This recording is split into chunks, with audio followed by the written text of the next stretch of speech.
ተመዘኑ፣ በአባቶች ሚዛን ተመዘኑ። ኑ ተመዘኑ፣ ተመዘኑ፣ በአባቶች ሚዛን ተመዘኑ፣ ተመዘኑ። ና ወንድሜ ና ተመዘን፣ ተመዘን በአባቶች ሚዛን። ቴቄል ይላል።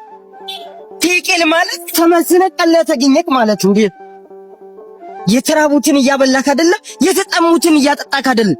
ስለዚህ በሰማያዊ ሚዛን ተመዝነ ቀለ ተገኝታል ማለት። በሰማያዊ መንግስት በሱ ሚዛን ቀለን እንዳንገኝ የተራቡትን ማብላት፣ የተጠሙትን ማጠጣት፣ ያዘኑትን ማረጋጋት አለ። ጌታችንም በምጽአት ሰዓትም የሚጠይቀው ይሄንን።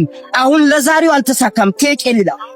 በሌላ ቀን የተራቡትን አብልተህ የተጠሙትን አጠጥተህ እኮ ነገርን ሰርተህ እንደገኛ ትመዘናል።